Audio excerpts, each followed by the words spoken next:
Me dirigí hasta lo más alto de una montaña sagrada en el municipio de Rivera Huila, en la vereda El Tambillo, para contarles la siguiente historia.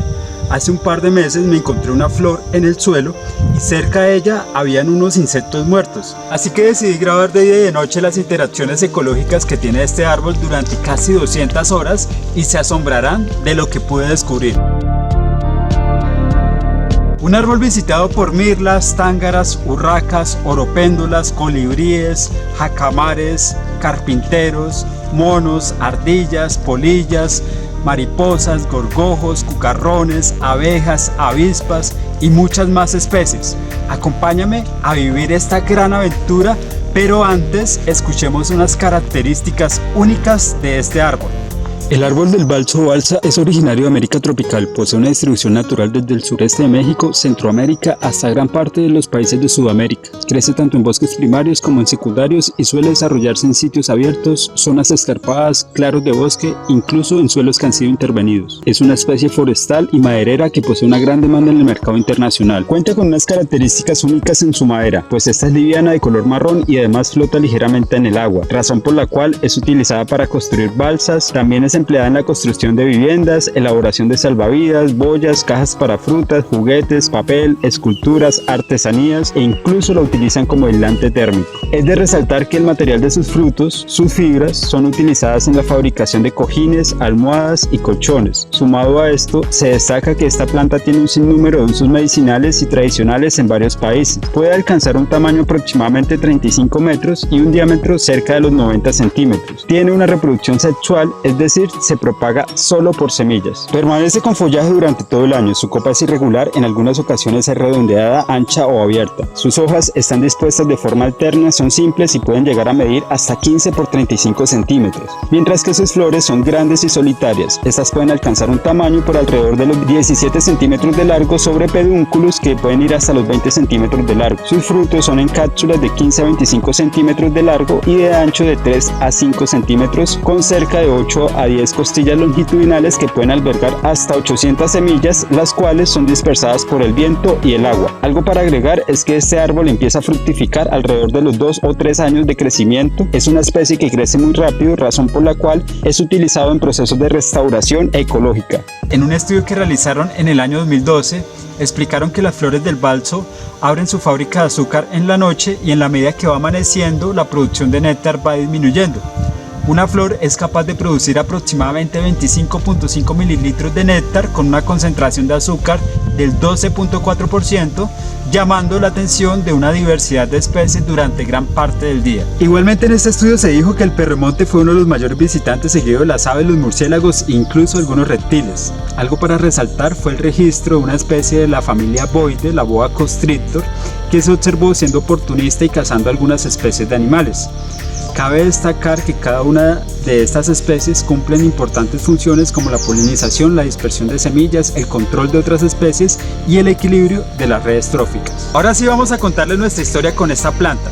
En muchas caminatas que he realizado observaba que en el interior de estas flores se podían apreciar una buena cantidad de insectos muertos. Al principio toda esta información que me regalaba la naturaleza no la tenía en cuenta, pero poco a poco me fue entrando la curiosidad de investigar y pasar muchas horas observando diferentes individuos a diversas altitudes con el objetivo principal de comprender lo que estaba observando. En mis observaciones noté que muchas aves se sentían atraídas por el néctar y los insectos que quedan atrapados en esta trampa de caída elevada y natural. También muchos insectos que volaban cerca de la flor eran acechados a grandes velocidades por aves que no daban en capturarlos. Entre las familias más representativas de aves que pude observar interactuando con este árbol tenemos Traupide, Tiránide, Hirundinide, Troquilide, Corvide, Piscide, Ipteride, Vireonide, Citácide, Galbulide, Turdide, Cráside, entre otras, las cuales corresponden a las aves conocidas como atrapamoscas, urracas, jacamares, tángaras, golondrinas, verderones, carpinteros, loros, mirlas, colibríes, oropéndolas y guacharacas. Algo para agregar es que por ser una flor de gran tamaño, las diferentes especies de colibríes que logré registrar alimentándose del néctar lo hacían abriendo un espacio en medio de los pétalos y competían constantemente con las abejas y otros insectos por las flores más cargadas de esta sustancia dulce. Algunas hormigas que se sentían atraídas por la planta eran devoradas de vez en cuando por mirlas que observaban curiosamente los insectos presentes en el árbol del balso. Los mamíferos también querían su parte, así que pude observar desde una tropa de monos entre juveniles y adultos que forrajeaban en la copa de los árboles buscando de flor en flor su alimento, hasta ardillas las cuales bebían el néctar de una forma particular.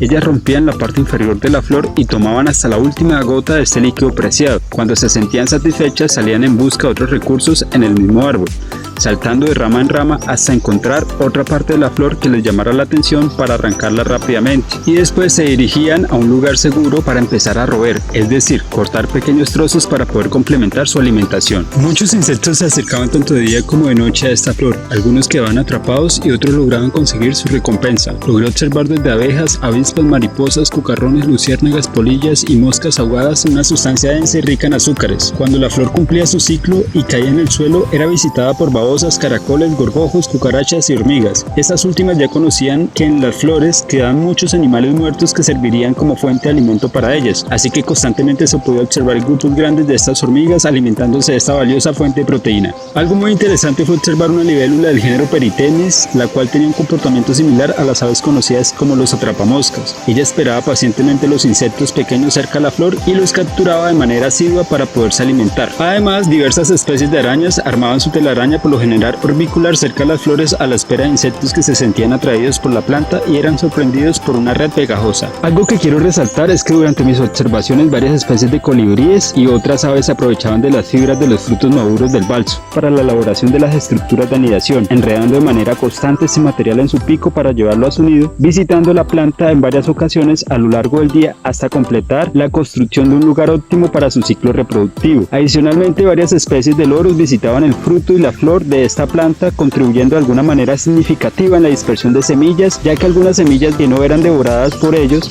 se podían alejar con facilidad gracias al viento. Estas curiosas aves apenas sentían la necesidad, buscaban una flor cargada de néctar y bebían lentamente cada gota almacenada en las flores. Hice también observaciones durante algunas noches, constatando lo dicho por algunos autores referente a los visitantes nocturnos y a la producción del néctar. Efectivamente, las flores abren al terminar la tarde y comenzar la noche y contienen grandes cantidades de esta sustancia. Algo complementario es que medimos los grados Brix del líquido que provee esta flor en diferentes momentos durante el día, teniendo como común denominador 12 grados Brix para cada una de las flores en las que recolectamos esta sustancia en las noches, y en el día los grados Brix oscilaron entre 1 y 13 grados Brix. Posiblemente esto se deba al tiempo que llevaba la sustancia en la flor, y otro factor que puede intervenir en la disminución de la concentración en azúcares son las aguas lluvias que se acumulaban en las flores en temporada de altas lluvias. Para tener un punto de comparación, la sustancia que posee esta flor es casi igual de dulce a la que se utiliza para alimentar los colibríes de forma artificial, así que recomiendo tener algunos árboles de balso cerca de las casas donde se practican actividades relacionadas al turismo, y estas valiosas fuentes de alimentos se encargarán de atraer de forma natural muchos animales residentes, endémicos y hasta migratorios. Igualmente quiero contarles que revisé 142 flores caídas y encontré una infinidad de animales que quedan atrapados en el néctar de la flor. Las especies en mayor proporción fueron los himenópteros, con cerca de 295 individuos, destacando que una buena parte corresponde a las abejas introducidas Apis mellifera, 10 dípteros, 11 lepidópteros, 22 coleópteros,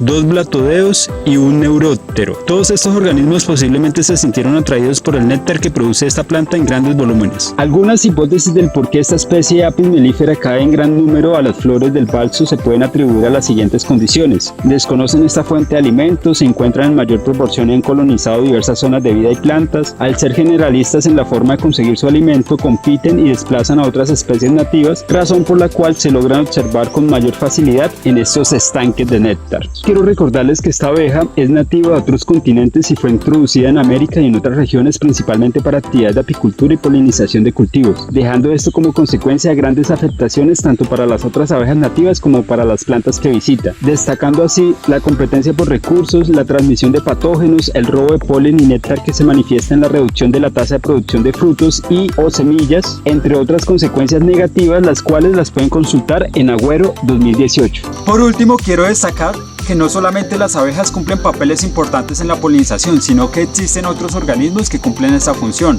No desconozco la importancia de las abejas que ya fueron introducidas, pero en esta ocasión quiero resaltar la necesidad de conocer y conservar las abejas nativas y otros animales que estamos perdiendo a causa de nuestras malas prácticas en los ecosistemas. Recuerden que el árbol del balso posee una amplia distribución y sus interacciones ecológicas son incalculables, por lo que recomiendo proteger y sembrar este árbol en el lugar que corresponda y con los cuidados que requiere. Y un dato adicional, cuando visitemos lugares naturales y sagrados como estos, recuerden llevar sus residuos.